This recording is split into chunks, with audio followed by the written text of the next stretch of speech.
साथियों, एक बहुत ही बेहतरीन प्रश्न है यूपीएससी 2025 के लिए करंट अफेयर और साइंस एंड टेक से कि ग्लोबल नेविगेशन सैटेलाइट सिस्टम यानी कि जीएनएसएस टोलिंग और इसके लाभों के बारे में निम्नलिखित कथनों पर विचार करें।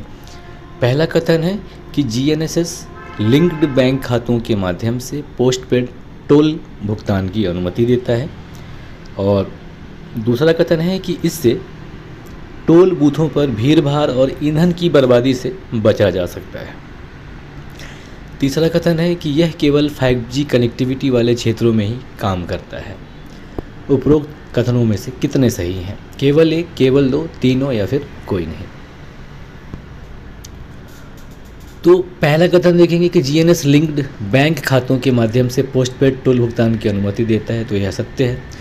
दूसरा कथन कि इससे टोल बूथों पर भीड़भाड़ और ईंधन की बर्बादी से बचा जा सकता है। ऑफकोर्स, क्योंकि एक्स्ट्रा गाड़ी लगेंगे ही नहीं और सब फटाफट कटते चला जाएगा। और तीसरा जो है कि यह केवल 5G कनेक्टिविटी वाले क्षेत्रों में ही काम करता है, तो यह कथन गलत है। सिर्फ पहला और दूसरा सही है, इसलिए सही विकल्प यहाँ पे बी हो जाएगा। असल में जो जीएनएसएस आधारित प्रणालियाँ हैं ये प्रीपेड और पोस्टपेड दोनों ही प्रकार के विकल्पों की अनुमति देती है, और जो लिंक्ड अकाउंट होता है उससे डिजिटल भुगतान प्राप्त करके पैसा ये कट कर लेते हैं। दूसरा और कथन इसलिए दूसरा सही है क्योंकि कोई भी भौतिक अवरोध नहीं होता, कोई रुकावट नहीं होता, इसलिए वाहनों की लंबी लंबी लाइन नहीं लगती, और लाइन नहीं लगती तो यहाँ पे ईंधन भी खपत कम होती है। और कथन तीसरा जो है गलत है। वो इसलिए गलत है क्योंकि जो जीएनएस सैटेलाइट है ये सैटेलाइट कनेक्टिविटी का उपयोग करके काम करता है। 5G से कोई लेना देना नहीं रहता है।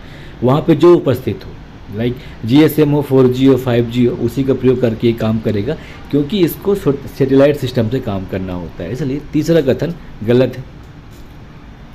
और असल में जो जीएनएसएस है यानी कि ग्लोबल नेविगेशन सैटेलाइट सिस्टम, यह एक बाधा मुक्त टोलिंग पद्धति है जो कि वाहन की गतिविधि पर नज़र रखने और यात्रा की गई दूरी के आधार पर टोल शुल्क की गणना करने के लिए उपग्रह ट्रैकिंग का उपयोग करती है, और यह जीपीएस या अन्य उपग्रह प्रणालियों को एकीकृत करता है, और यह स्वचालित रूप से लिंक किए गए बैंक खातों से पैसा काटने का काम करता है, और इससे बहुत सारे इसलिए फ़ायदा है।